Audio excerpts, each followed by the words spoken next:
The slap cracked through the hallway like a gunshot. It didn't sound like something you'd hear in a place called Golden Sunset Care Center, a name that promised warmth and rest and dignity. It sounded violent, wrong, and it stopped Tommy Miller in his tracks. He had only stepped out for a moment, just long enough to sign a visitor log and grab a vending machine coffee. His Uncle Walter, a 94-year-old Marine who had survived Normandy and the Battle of Bulge, waited in his room down the hall. Tommy hadn't even taken a sip of his drink when the sound broke through the chatter of nurses and the hum of medical equipment. A second later came a thud, a body hitting the floor. Tommy dropped the coffee and sprinted. As he ran, boots thundered behind him. 4 team members of the Hells Angels who happened to be visiting another veteran on the same floor. They were big men, rough-looking, patched vests and tattoos, the kind who made hallways feel smaller just by being in them. But they moved fast, instinctive protectors when something felt wrong. Tommy reached room 114 and froze. His Uncle Walter lay on linoleum, one hand stretched toward his walker, a thin line of blood trailing down his lip. Standing over him, red-faced and shaking with rage, was Patricia Hoffman, the nursing home's director. She wore a tailored suit, expensive heels, and a look that suggested she'd gone her entire life without consequences. "You filthy old bastard," she shrieked, her voice echoing. Walter, breathless but stubborn, stared back at her. "You are stealing." The words came out cracked but determined. Tommy instantly moved to help his uncle up, his hands trembling with fury as he supported the frail man's weight. Walter had always been thin, but now he was skeletal. His cheekbones jutted out. His hands trembled from weakness. Tommy had noticed he seemed smaller during last month's visit, but this was shocking. Patricia turned when she realized she wasn't alone. When she saw the doorway filled with Hell's Angels, 15 men in leather who were glaring like wolves, she inhaled sharply and straightened her suit jacket. "This is what it looks like," she snapped. "Mr. Miller fell, and now he's making wild accusations." "I didn't fall," Walter insisted, gripping Tommy's arm. "She hit me because I found out what she's been doing to us." Tommy looked at his uncle, really looked. His ribs were showing beneath his thin T-shirt. His cheeks were sunken. His voice sounded weaker than the last time they'd spoken. "Uncle Walt, when did you last eat?" Tommy asked, his voice barely above a whisper. Walter's eyes filled with tears. "They give us 1 meal a day now. Sometimes just crackers and water." Every biker in the hall stiffened at once. It was a kind of tension that fills the air before a bar fight, except this wasn't a bar, and the ones in danger weren't the bikers. "That's dementia talking," Patricia said quickly, glaring at the veterans. "We serve 3 full meals daily." Hammer, the Hells Angels chapter president, stepped forward. "Then you won't mind if we check the kitchen. Should be full of food, right?" "You can't go back there," Patricia barked. "This is private property." Hammer shrugged. "Call the cops then. Let's all talk together. And we'll film everything for evidence." Patricia's face drained of color. Before she could say another word, a faint voice drifted from down the hall. "Please help us." One of the bikers pushed past her. Then another. Then all of them. Room after room revealed horrors that no civilized country should ever hide. Veterans, heroes who fought in Europe, the Pacific, Korea, lay in soil beds. Their skin clung to their bones. Some were covered in bed sores. Some were too weak to lift their heads. Many had been crying, but no one had answered. James Chun, a 92-year-old Navy veteran, whispered, "She's been stealing everything, selling our medication, our food budget, even our belongings." Tommy stormed into his uncle's room, searching the drawers. His breath caught. Walter's war medals were missing. His grandfather's watch, gone. The photos of the Marines he had served with, gone as well. "Where are his things?" Tommy demanded, his voice low and dangerous. Patricia's lips twitched, probably misplaced. Dementia patients hide things all the time. "Not this time," Hammer said, recording every second on his phone. "Lady, you are done." Walter suddenly pulled something from his pocket, a small, shaking hand holding a smartphone. "I'm not demented," he said, his voice trembling with fury and triumph. And I recorded everything. On that phone was 3 weeks of evidence.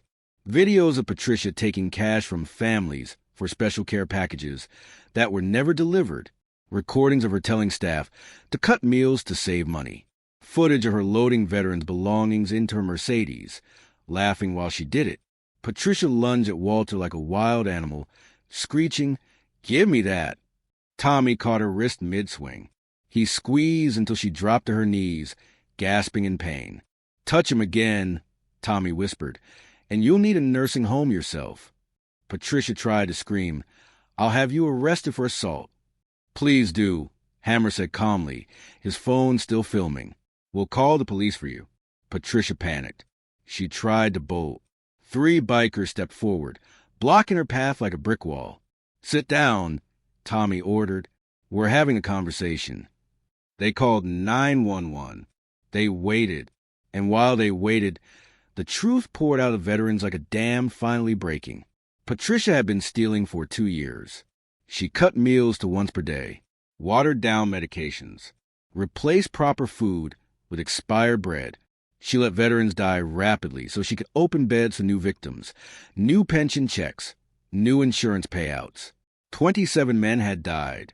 "We tried to report it," James whispered, but she said nobody would believe senile old men. The bikers went to the kitchen. What they found made all of them sick. 3 bags of cheap white bread, a half jar of peanut butter, a few expired cans. That was supposed to feed 48 veterans. Patricia's office told the real story. Designer purses, jewelry, cases of expensive whiskey, bank statements that showed she had stolen over $2 million. "That money was meant for these heroes," Tommy growled. "You starved them to fill your closet." Patricia tried one last tactic. "They're dying anyway," she snapped. "What difference does it make?" Silence. The kind of silence that comes before a storm or a war. Hammer stepped forward slowly. "What difference?" he repeated. "These men saved the world. They fought monsters so you could live free. And you're asking what difference?" He pulled out his phone. "Brothers, we need everyone at Golden Sunset. Now!" Within the hour, 200 bikers arrived.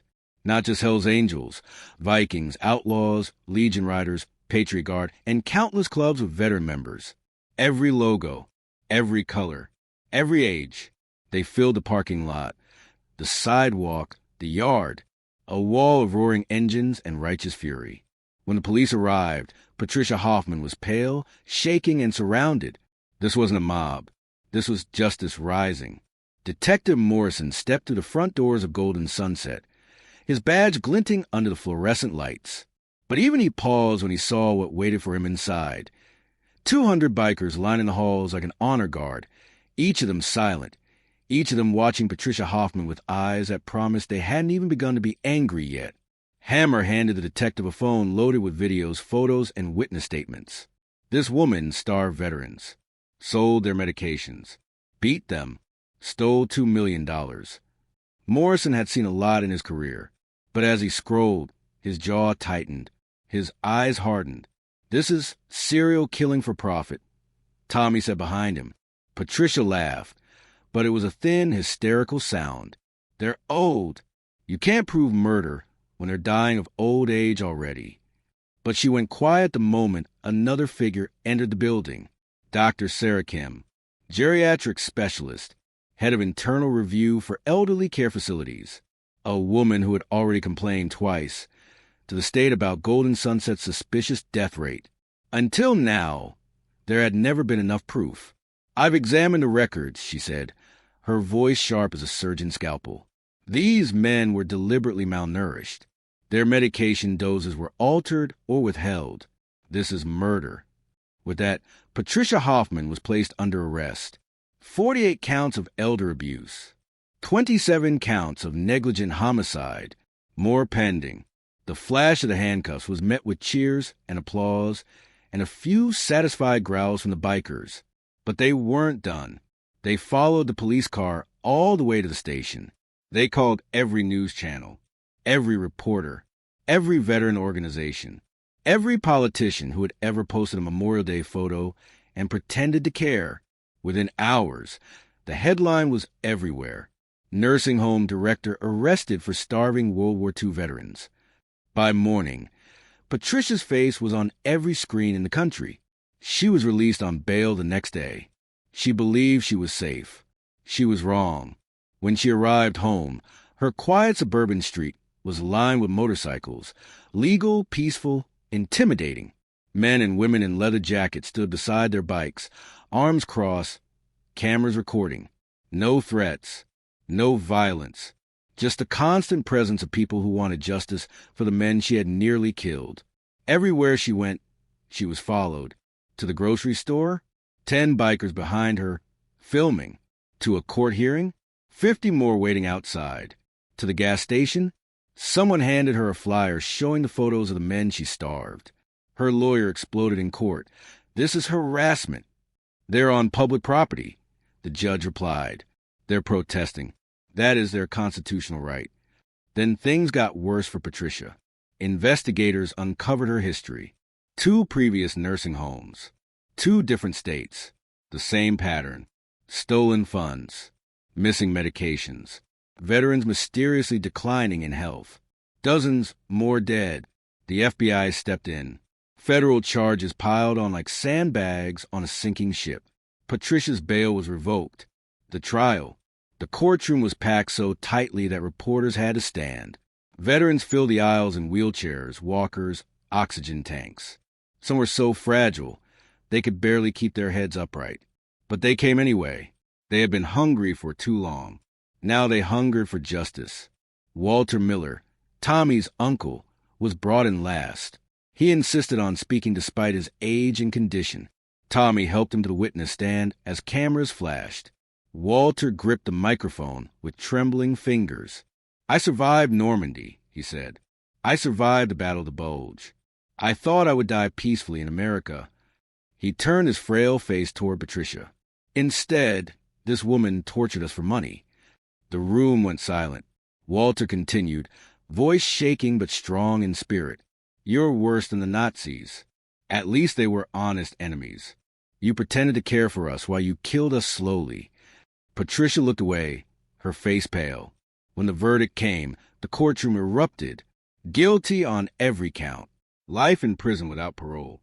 And fate had one more twist waiting for her. Prison. News spreads fast inside prison walls. When inmates learned what Patricia had done to elderly veterans, they didn't see her as a tough criminal. They saw her as prey. An inmate whose grandfather had died at Golden Sunset found her alone in a hallway. Patricia survived, but barely. A broken jaw, ribs cracked, internal trauma, a feeding tube for 6 months. The same way she starved those men, she now required help simply to swallow. The bikers called it poetic justice. After the arrest, the Hell's Angels didn't walk away after the trial. They did what real brothers do. They stepped in. For weeks, they took shifts at Golden Sunset. They brought full meals. They hired temporary staff. They cleaned rooms. They washed sheets. They bathed veterans. They sat with dying men who finally had someone by their side. Tommy's uncle Walter began to gain weight again. Color returned to his cheeks. He laughed more. He told war stories. He regained pieces of himself. Investigators located his stolen medals in a pawn shop. His grandfather's watch was found in Patricia's safety deposit box. His photos of fallen brothers were bought back and returned. Walter wept when he held them again, and the bikers made a promise. Never again. Every day, riders from various clubs began visiting Golden Sunset, not just to hang out, but to inspect. If meals were late, they asked why. If a nurse ignored a call light, they reported it. If a veteran looked lonely, someone pulled up a chair. Word spread. Other facilities grew nervous. Good. They should be, because when the bikers expanded their visits to different nursing homes across the state, they discovered 3 more places where veterans were being starved or neglected. 3 more directors were arrested. Hundreds of heroes were saved. Walter's final years.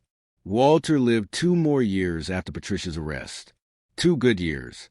Dignified years. The last years he deserved. When he died, more than 300 bikers rode in the funeral procession. His casket, draped in the American flag, was carried by veterans and bikers alike. The road shut down from the number of riders escorting him. He had earned the Bronze Star at Normandy, but in his final days, he said his greatest victory wasn't on the battlefield. It was exposing Patricia Hoffman and saving the men she tried to bury. His last words to Tommy were, "We fought evil overseas so you wouldn't have to fight it here, but evil found us anyway. Thank you for finishing our war." The legacy, Golden Sunset Care Center, has new management now. The walls are filled with framed photos of the veterans who died under Patricia's care, not to remember her evil, but to honor them. Heroes who survived war zones only to be betrayed at home by greed. Outside the facility stands a memorial.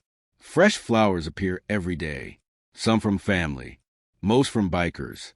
The plaque reads, "They deserve better. We failed them once. Never again." Beneath that, carved in steel, "Protected forever by the Hells Angels." And they mean it, because real brotherhood, real loyalty, isn't loud. It's steady. It's constant. It's fearless. The bikers made sure Patricia Hoffman learned a lesson the hard way. Veterans never stop being warriors. They just recruit younger warriors to fight beside them. And sometimes those warriors wear leather. Sometimes they ride Harleys. And sometimes they show absolutely no mercy to anyone who harms the heroes who once protected us all. No mercy at all.